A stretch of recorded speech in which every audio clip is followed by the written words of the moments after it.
बच्चों, welcome back to my channel exam vibe. मैं पढ़ा रही हूँ पॉलिटी। आज पढ़ाऊंगी पॉलिटी में संविधान की विशेषताएं। और भी मैं पॉलिटी में टॉपिक्स बना चुकी हूँ, प्लीज आप लोग उसको देखिएगा और समझने की कोशिश करिएगा। तो संविधान की विशेषता आज हमारा ये टॉपिक है। इससे भी एक क्वेश्चन आते हैं, तो आप लोग इसको मन लगा के पढ़िएगा ताकि आपका क्वेश्चन सही हो सके।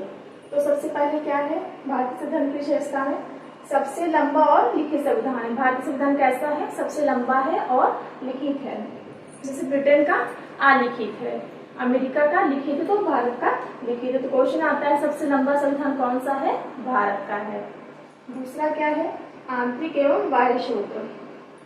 भारतीय संविधान कैसा है? आंतरिक भी है और बाह्य स्रोत से मिलकर बना हुआ है। आंतरिक का मतलब क्या हुआ?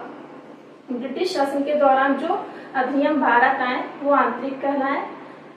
जैसे 1935 भारत शासन अधिनियम, तो वो आंतरिक हो गया। और बाह्य स्रोत का मतलब जैसे America, Britain, Germany, Canada, France से जो चीजें ली गई हैं उनको बाह्य स्रोत कहते हैं। जैसे मूल अधिकार अमेरिका से लिया गया है, संविधान संशोधन प्रक्रिया दक्षिण अफ्रीका से लिया गया है, तो ये क्या होगा? ये बाह्य स्रोत हो गया है। फिर आ जाइए नम्यता एवं अनम्यता का मिश्रण। भारतीय संविधान कैसा है? लचीला है और कठोर है। कैसा है? लचीला एवं कठोर। लचीला एवं कठोर। फिर चौथा पॉइंट क्या है? एकल नागरिकता है। भारतीय संविधान में दोहरी नागरिकता नहीं है। भारत में कैसी नागरिकता है? एक एकल नागरिकता है। फिर आ जाइए, इसको मैं आपको चैप्टर वाइज पढ़ाऊंगी। मौलिक अधिकार। भारतीय संविधान में क्या है? मौलिक अधिकार है। मौलिक अधिकार कहाँ से लिए गए हैं? अमेरिका से लिया गया है। अमेरिका कितना आर्टिकल है इसका? इसका है 12 से 35। 12 से 35। भाग कौन सा है? भाग है 3। भाग है 3। भारतीय संविधान में जब हमारा संविधान लागू हुआ तो 7 मौलिक अधिकार थे, लेकिन वर्तमान में कितने हैं? 6। एक संविधान संशोधन द्वारा हट गया है। कौन सा है? संपत्ति का मौलिक अधिकार। संपत्ति का मौलिक अधिकार 44वें संविधान संशोधन 1989 द्वारा हट गया है और वह एक विधिक अधिकार बन गया है। और कौन सा आर्टिकल हो गया उसका? 300 का। इसको मैं चैप्टर वाइज जब पढ़ाऊंगी तो लिखा दूंगी। फिर आ जाइए, छठा क्या है? नीति राज्य के नीति निर्देशक तत्व।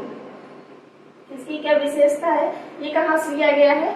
यह लिया गया है आयरलैंड से लिया गया है। आयरलैंड से लिया गया है। क्या लिया गया है? राज्य के नीति निर्देशक तत्व। इसका आर्टिकल कितना है? इसका है 36 से 51 तक। और भाग कौन सा है? भाग है 4।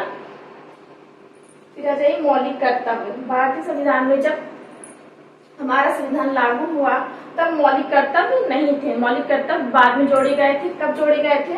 42वें संविधान संशोधन 42वें संविधान संशोधन 1976 द्वारा। किसकी समिति? कौन सी समिति थी? सरदार स्वर्ण सिंह समिति थी। कौन सी समिति? सरदार स्वर्ण सिंह समिति। स्वर्ण सिंह समिति। वर्तमान में कितने मूल कर्तव्य हैं? वर्तमान में 11 मूल कर्तव्य हैं। कितने हैं?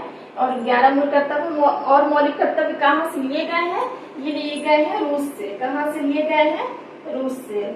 फिर आ जाइए सार्वभौमिक मताधिकार। भारत में क्या है? मत देने का अधिकार किसको है? सबको है, चाहे कोई अमीर हो, गरीब हो, किसी भी जाति का हो, किसी भी धर्म का हो।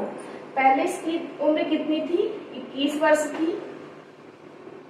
लेकिन बाद में 61वें संविधान संशोधन द्वारा कितनी कर दी गई? 18 वर्ष कर दी गई। कितनी? 18 वर्ष। कौन सा संविधान संशोधन था? 61वां संविधान संशोधन था।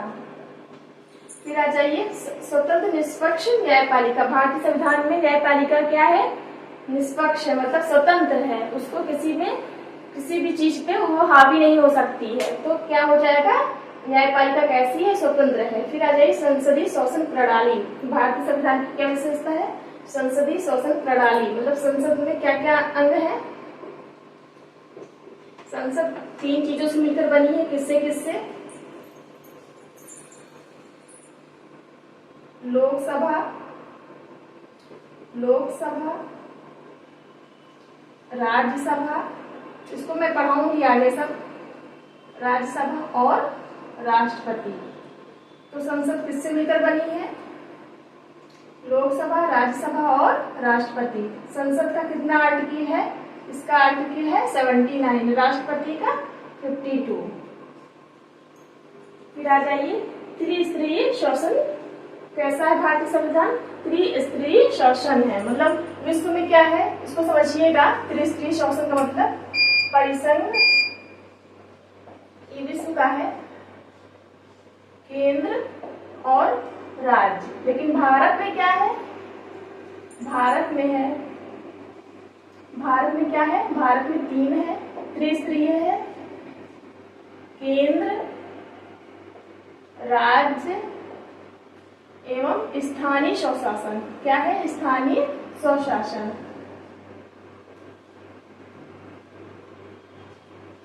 यानी कि पंचायत, नगर पंचायतें, ग्राम पंचायतें। तो ग्राम पंचायत कब जोड़ी गई? 73वें संविधान संशोधन, और नगर पंचायत 74वें संविधान संशोधन द्वारा जोड़ी गई। तो इसकी क्या विशेषता है? त्रिस्तरीय शासन। भारत एकमात्र ऐसा राज्य है जहां पर त्रिस्तरीय शासन है। फिर आ जाइए, धर्मनिरपेक्ष या पंथ निरपेक्ष राज्य। भारत क्या है? धर्मनिरपेक्ष राज्य है, यानी मतलब भारत में किसी भी धर्म को मान्यता नहीं प्रदान की गई है। आ जाइए, पंथ निरपेक्ष राज्य। पंथ निरपेक्ष राज्य कब जोड़ा गया? 42वें संविधान संशोधन 1976 में जोड़ा गया था प्रस्तावना में। अगर क्वेश्चन आ जाए कि पंथ निरपेक्ष भी थे और धर्मनिरपेक्ष भी थे, तो क्या ऑप्शन लगाएंगे? पंथ निरपेक्ष लगाएंगे। जैसे पंथ निरपेक्ष नहीं दिया है तो धर्मनिरपेक्ष लगाएंगे। तो कैसा लगा मेरा वीडियो? अगर अच्छा लगा हो तो प्लीज आप लोग इसको शेयर कीजिए, लाइक कीजिए, सब्सक्राइब कीजिए। Thank you.